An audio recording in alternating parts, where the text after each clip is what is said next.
আমার প্রবাসী স্বামী আগামীকাল প্রবাসে চলে যাবে আমাকে একা রেখে। তাই আজকের দিনটা আমি আমার স্বামীর সাথে খুব স্পেশালভাবে কাটাইতে চাইছিলাম, কিন্তু আমার শ্বশুর শাশুড়ি তা হতে দিল না। আমার স্বামীর ফ্লাইট ছিল কালকে সকাল 9টা। সব রিলেটিভ আসলো সে বাইরে যাবে, এই জন্য সবাই চায় স্বামীর সাথে রাতটা কাটাক, কিন্তু আমার ভাগ্যটা অন্যরকম। শ্বশুর শাশুড়ির আবদার তাদের ছেলে বিদেশে যাওয়ার আগে রাতটা যেন তাদের সাথে ঘুমায়। তারা তাদের ছেলেকে বুকে নিয়ে ঘুমাবে, যদি ছেলে বিদেশ থেকে এসে তাদের আর জীবিত না পায়, তারা যদি মারা যায় সেজন্য। তো আমি এই কথা শোনার পর তাদেরকে বলি, আপনারা আপনাদের ছেলেকে নিয়ে ঘুমান, এতে আমার কোনো সমস্যা নাই। সেদিন রাত্রে তারা তাদের ছেলেকে নিয়ে ঘুমিয়েছে, আর আমি একা একটা রুমের মধ্যে সারা রাত মনে কষ্টে কেঁদেছি। আচ্ছা, তারা কি কাজটা ঠিক করেছে? আমি বুঝলাম তাদের ছেলের প্রতি অধিকারটা বেশি, কিন্তু আমারও তো বর আমার থেকে অনেক দূরে চলে যাবে, কবে আসবে না আসবে তার কোনো ঠিক ঠিকানা নাই। তাদের উচিত ছিল আমাদের স্বামী স্ত্রীকে দুজনের জন্য একটু আলাদা সময়টা বের করে দেওয়ার। তারা মরে যেতে পারে বলে ছেলেকে নিয়ে ঘুমাইছে। হায়াত মাউতের কথা কেউ বলতে পারে না। আমিও তো এই পৃথিবীতে আর নাও থাকতে পারি, আমার স্বামী তো ফিরে এসে আমাকে নাও দেখতে পারে। সকালে আমার বরকে বিমানে উঠিয়ে দেওয়ার জন্য সবাই যখন গাড়িতে উঠছিল, তখন আমার বরের পাশে আমাকে কেউ বসতেও বলল না। আমি আলাদা জায়গায় একটা বসলাম, সে তার মা বাবার সাথে বসছে।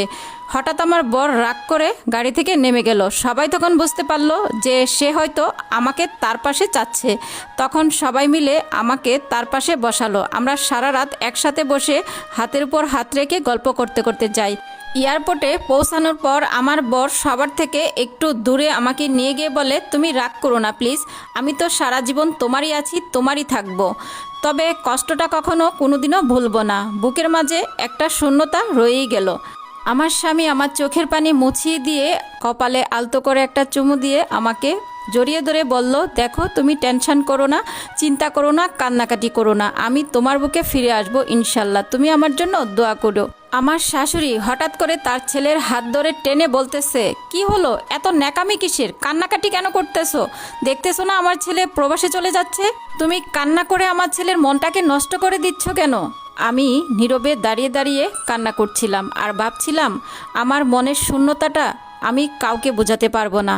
জানি না আমি আমার স্বামীকে কবে আমার করে পাবো। আমার শ্বশুর শাশুড়িকে আমি অনেক ভয় পাই। আমার সামনে থেকে আমার শাশুড়ি মা আমার স্বামীর হাত ধরে টেনে নিয়ে গেল, আর আমার স্বামী আমার দিকে আর চোখে তাকিয়ে আছে। আমিও আমার স্বামীর দিকে তাকিয়ে কান্না করছি, কিন্তু সামনে যেতে পারছি না। আমার স্বামীর ফ্লাইটের সময় হয়ে যাওয়াতে সবাইকে বিদায় দিয়ে এয়ারপোর্টের ভিতরে চলে গেল। আমরাও গাড়ি করে বাড়িতে চলে আসলাম। আসার পর কিছুতেই যেন আমার মনটা শান্তি লাগছে না। আমি ঘরের এক কোণে বসে কান্না করছি।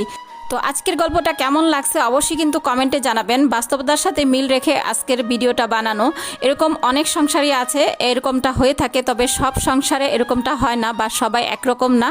কিছু কিছু সংসারে এমনটা হয়ে থাকে, বা কিছু কিছু শাশুড়িরা আছে যে ছেলের কাছ থেকে তার ছেলের বউকে অনেকটা দূরে রাখতে চায়।